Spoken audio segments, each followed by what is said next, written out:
Débat du Grand Direct en pleine tension entre Israéliens et Palestiniens. Il y a également des tensions à l'intérieur des Palestiniens et notamment entre le Fatah et le Hamas. On l'a vu hier lors du discours très musclé prononcé par Mahmoud Abbas à l'occasion du 10e anniversaire de la mort de Yasser Arafat. Alors, on va s'interroger ce soir sur les conséquences que peut avoir cette nouvelle rupture observée au sein des Palestiniens. On va en parler avec vous, Ali Waqued, bonsoir. Bonjour. Expert pour le monde arabe et musulman sur i24 News. Et puis Olivier Rafovitch, bonsoir. Colonel de réserve dans l'armée israélienne. Évidemment, on pense à ce cessez-le-feu qui est toujours en vigueur à Gaza entre Israéliens et le Hamas. Et puis des négociations qui sont censées reprendre un jour au Caire, mais pour l'instant, rien n'est prévu puisque l'armée égyptienne, elle, est en train d'opérer, on le sait, dans le sud de la bande de Gaza. Et je vous propose de regarder, avant toute chose, ces images produites par l'armée israélienne, images du stock d'armes qui a été ramassé pendant l'opération bordure protectrice par Tsahal dans la bande de Gaza. Vous voyez qu'il y a beaucoup d'armes de poing. Il y a également eu des caméras qui ont été récupérées, notamment dans ces tunnels d'infiltration qui avaient été construits par le Hamas. Et puis des armes assez étonnantes, comme va l'expliquer cet officier de Tsahal. Écoutez. Tout ce que nous avons pu confisquer, ce sont des quantités d'armes en moins dans leur stock, et cela nuit aussi à leur capacité opérationnelle. C'est d'ailleurs en partie pour cette raison que notre unité récupère des armes sur le champ de bataille. Nous leur prenons du matériel pour qu'ils ne puissent plus s'en servir ou l'utiliser, ou même se réarmer.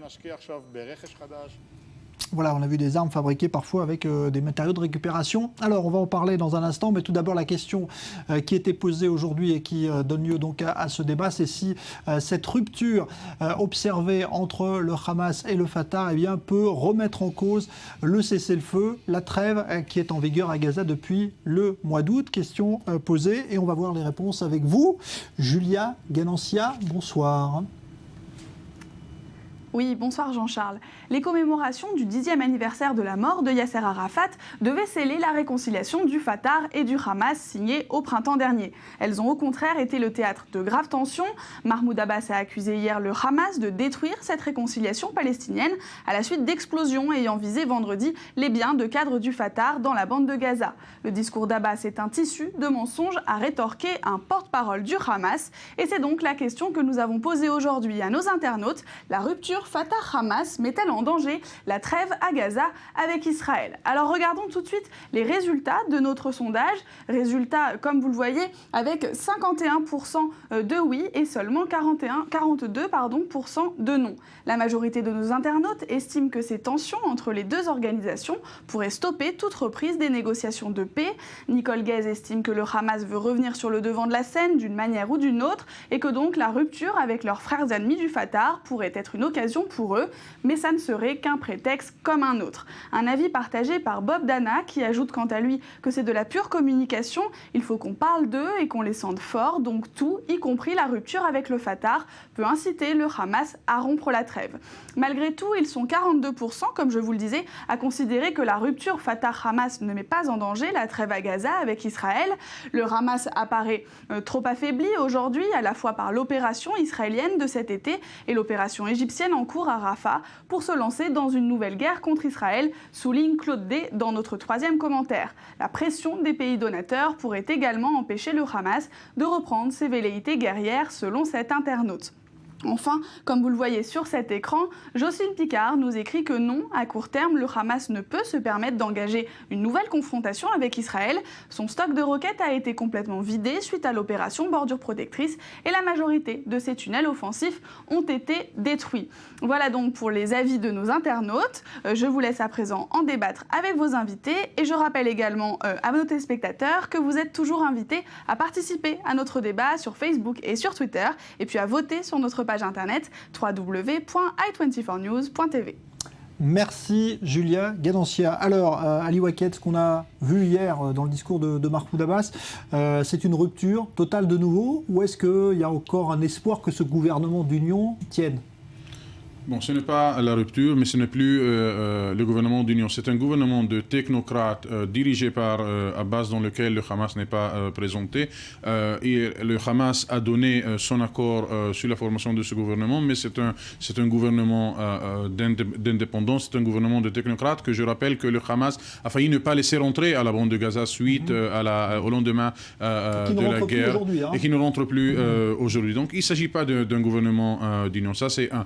Mais deux, si la partie qu'a consacré le président palestinien sur cette question du Hamas montre la frustration de la direction palestinienne du fait que le Hamas ne laisse pas l'autorité palestinienne exercer son pouvoir sur la bande de Gaza et indirectement servir Israël, servir le gouvernement Netanyahou qui dira à nouveau que les Palestiniens ne sont pas unis et politiquement et géographiquement. Il y a une idée au sein des Palestiniens qu'il y a une entente non écrite entre Israéliens et le Hamas, entre le gouvernement israélien et le Hamas, que le status quo, il est le favori et pour le Hamas et pour le gouvernement Netanyahou, pour le Hamas parce qu'il peut conserver son pouvoir sur la bande de Gaza et se contenter d'une partie de l'aide financière, notamment par le Qatar et la Turquie.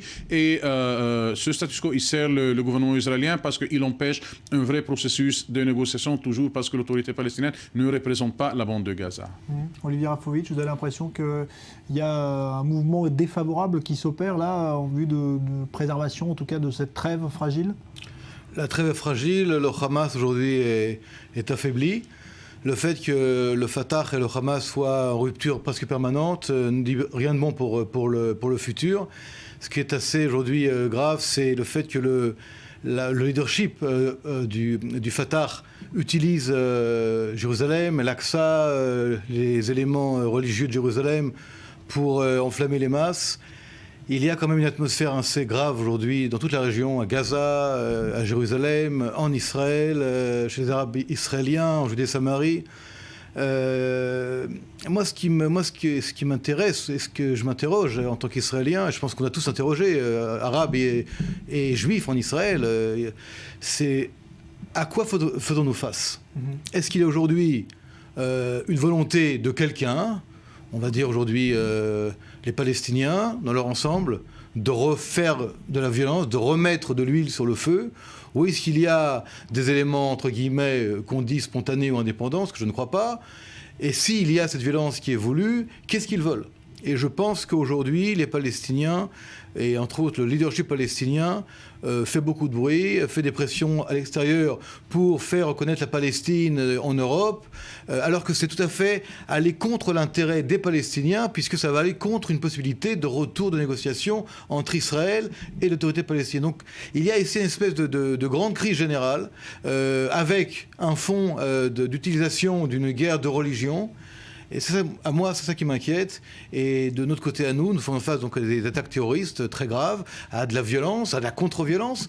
Et donc, ça donne pas beaucoup de bonnes choses pour les prochaines semaines. Alors, il faut être clair quand même, Ali Waked. Si aujourd'hui, tant qu'il n'y aura pas, je veux dire, un interlocuteur uni côté palestinien, les négociations ne reprendront jamais avec Israël. C'est ce que demande Israël aujourd'hui, c'est d'avoir un interlocuteur et finalement une seule entité, Gaza-Ramallah.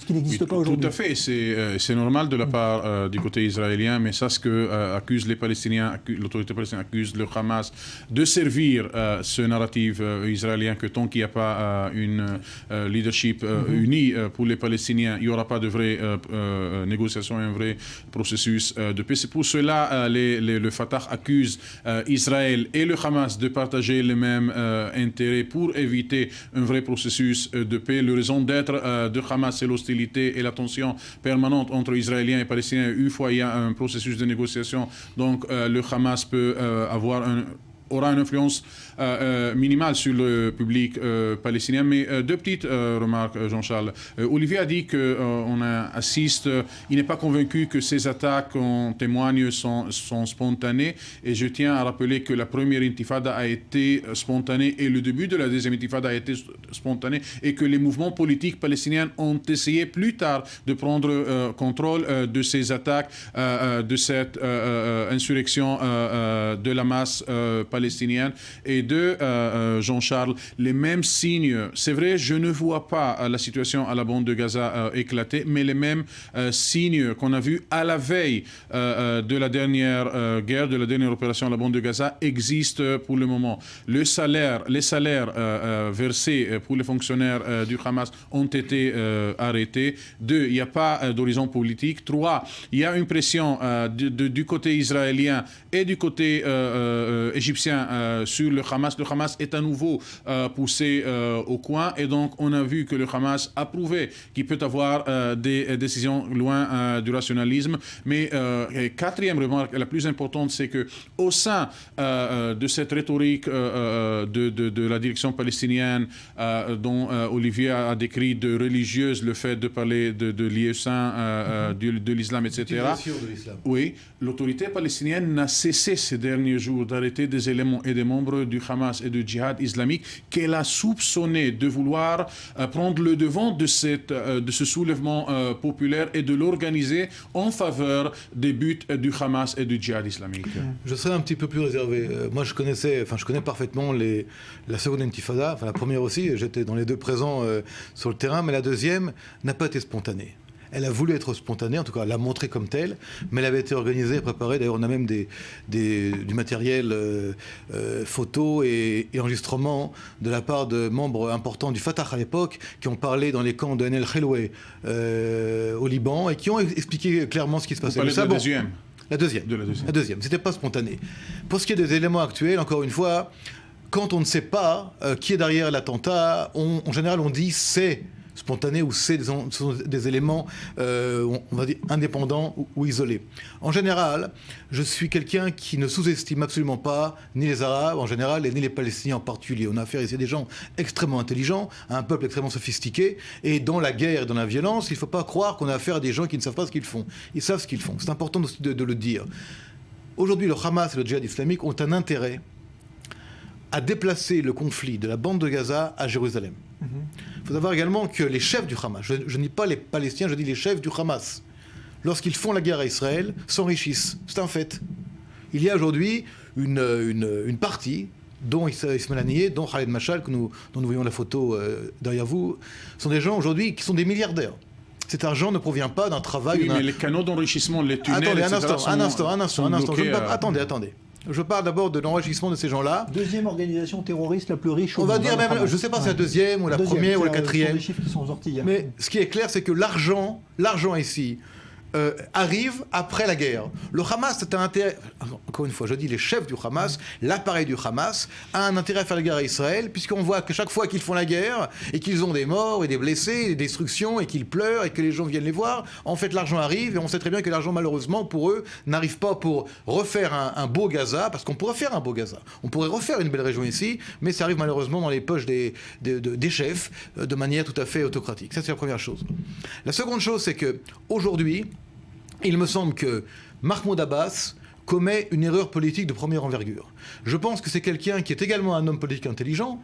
Il est, entre guillemets, plus sage, en tout cas en apparence, que Yasser Arafat, qui lui, jusqu'à la fin pratiquement ne voulait pas faire la paix avec l'État d'Israël. Lui a parlé à un moment donné avec les Israéliens. Aujourd'hui, il se tourne vers la communauté internationale, il se tourne vers l'extérieur en pensant que de l'extérieur viendra la solution au problème. Or, du côté israélien, ça va radicaliser la position israélienne. Nous ne voulons pas qu'il y ait une ingérence ou une intervention de l'extérieur qui ne comprend pas ce qui se passe et qui n'est pas en général avec les intérêts des Israéliens. Et donc tout cela réuni fait qu'aujourd'hui nous sommes face à une possibilité, même s'il n'est pas voulu, et je pense que M. Ali Waked a raison, il n'y a peut-être ici pas de volonté de faire une intifada, mais on peut y arriver. On peut y arriver très facilement et glisser très très rapidement vers une solution de non-contrôle. Et là, à ce moment-là, Mahmoud Abbas, qui est le chef, le responsable de l'autorité palestinienne, également à Gaza aujourd'hui, sera le responsable. Est-ce qu'il veut cette intifada? Est-ce qu'il va être capable de la contrôler? Il arrête maintenant, comme vous le dites, depuis quelques jours, des membres qui incitent à la violence. Mais l'a-t-il fait il y a 15 jours, il y a 3 semaines? Il ne l'a pas fait. Ce double langage, ou ce langage un peu lent aujourd'hui, pour reprendre le contrôle. Et je sais qu'il y a aujourd'hui des arrestations, je sais qu'il y a des éléments qui sont faits dans l'intérieur entre le Fatah et le Hamas, peut-être arrive un peu tard. Et j'espère que la rue palestinienne, que la rue arabe en Israël, ne seront pas trop influencés par ce qui s'est passé et que les éléments extérieurs ne mettront pas ici de l'huile sur le feu. En tout cas, nous sommes en Israël relativement inquiets. Jean-Charles, Olivier a raison de dire que s'adresser aux instances internationales radicalise la position israélienne, mais il a oublié un détail très important, c'est que Abou Mazen et le côté palestinien a été obligé de s'adresser à la communauté internationale une fois le gouvernement israélien a annoncé officiellement l'arrêt des négociations avec le côté palestinien et le gouvernement israélien, et donc la table des négociations n'est plus l'endroit où on peut en débattre sur les questions finales entre Israéliens et Palestiniens. Donc, entre l'arrêt des négociations, Abou Mazen devait délivrer quelque chose aux Palestiniens, et c'est pour cela les Palestiniens ont commencé leur campagne internationale. C'est vrai que les Palestiniens ne pensent pas que ce gouvernement en place en Israël veut ou peut faire la paix, et donc la décision d'Israël d'arrêter les négociations a servi ceux dans la direction palestinienne qui ont voulu internationaliser le conflit depuis le tout début de ce conflit, mais il faut rappeler l'ordre et la chronologie des choses. L'adressement à la communauté internationale est venu suite à la décision israélienne d'arrêter et de ne plus parler à l'autorité palestinienne. Voilà, et ce soir, Israël affirme qu'elle ne collaborera pas à la mission d'enquête interne diligentée par l'ONU sur ce qui s'est passé à Gaza. Donc ça aussi, c'est pas une surprise, mais on a un peu l'impression que c'est le serpent qui se mord la queue, tout ça. Merci Olivier Rafovitch, merci Ali Weekend. Dans un instant, l'invité du Grand Direct.